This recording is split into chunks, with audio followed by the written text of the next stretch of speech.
Maverick Physical Therapy. Welcome to Kinetic Linking Friday.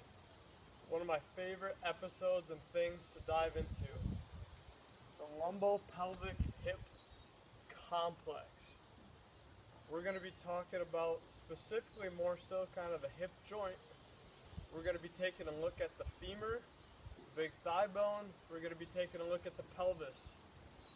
We're going to be taking a look at their integrated, interdependent interaction with each other and how facilitating motion of those guys is so imperative to being able to absorb the resistance of our body weight three-dimensionally and to propel ourselves consistently and efficiently well.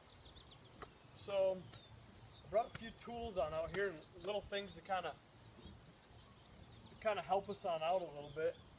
And it's interesting how when we just take a football like that, now I've always been fascinated by the NFL, kind of the end zone dances on Sunday and how sometimes guys will make things spin or they'll just slam them, but taking a look at this football and how a second ago when I stepped back and kind of threw it over your heads, kind of tossed it a little bit, got that spiral going, and how this baseball, my connection with the game professionally for 6 years as a strength and conditioning coordinator, and how and what the pelvis have in common with each other in terms of how they move are very, very close in terms of proximity.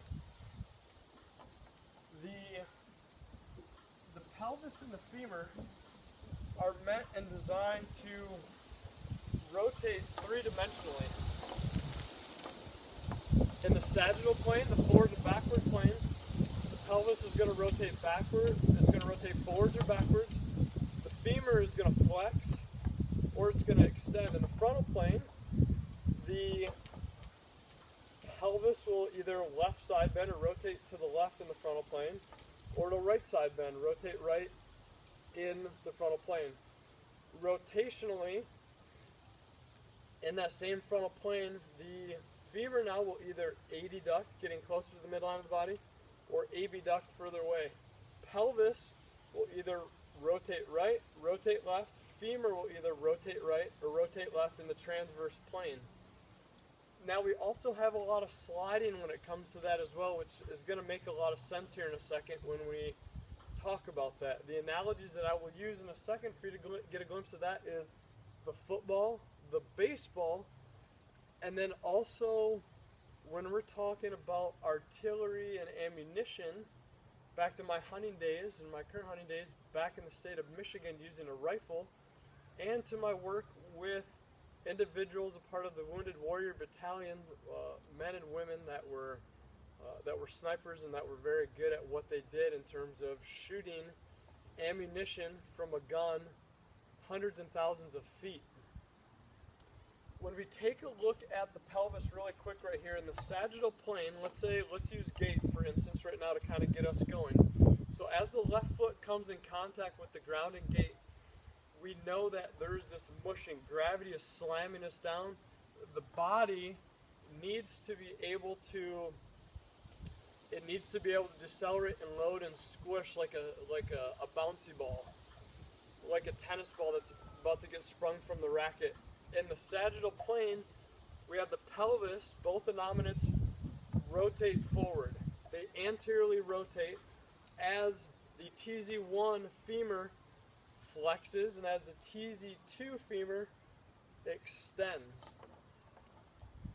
We have this rotation that is synced up with a translation, a sliding and a gliding of tissue, of bones, due to tissue, and of joints. So as we have this rotation in the sagittal plane right here, we have a translation to the left.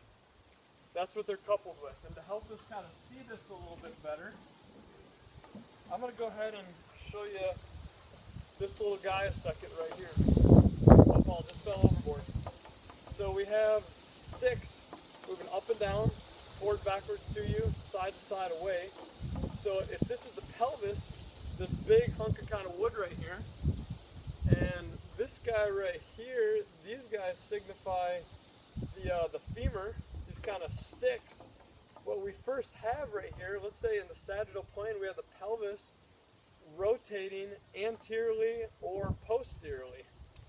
And we have in the frontal plane kind of a slide and a glide, a translation side to side. That's what they connect to. In the frontal plane rotation of the pelvis and of the femur right here, this guy right here, we have pelvis, which is going to either rotate right or rotate left. You can find a way for this little guy to kind of stick on in there, a little stinker. So he's going to either rotate right or rotate left here. And he in the sagittal plane is going to translate forward and backward in the sagittal plane. Forward and backward in the sagittal plane, even though they're on the same axis. Transverse plane, we have an inferior and a superior kind of translation, but also a left and a right kind of rotation. So to take us back, we have sagittal plane, anterior or posterior rotation, anterior posterior rotation, frontal plane, slide and glide, translation. We have frontal plane, rotation left, rotation right. Sagittal plane, we have anterior, posterior translation. We have in the transverse plane, rotation right and left, inferior, superior kind of translation. What this looks like in regards to a football,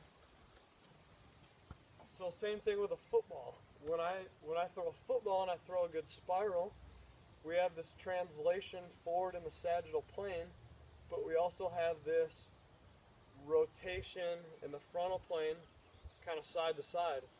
If we were to shoot this thing from a cannon straight up, it's going to translate up as it's either rotating right or left, and as it comes down, it's going to translate down. If we were to shoot it from a cannon in this axis side to side, we have this, see here, went rotation kind of in the frontal plane with the translation kind of forward and backwards. We're going to have this translation kind of side to side now with this rotation in the sagittal plane, anterior or posterior. A baseball, same kind of concept. We've got a curveball. So curveball wise, think of this rotation coming down and falling down towards you. This is what helps me a lot. So the football or the baseball, we have this rotation down towards you, these seams collapsing down towards you. And if you were to look from the side, you could potentially, in terms of like a little dot on the ball, see a little dot from the ball side to side, which is going to represent our translation side to side. When we have a slider that is thrown, you're going to have almost this little dot coming towards you.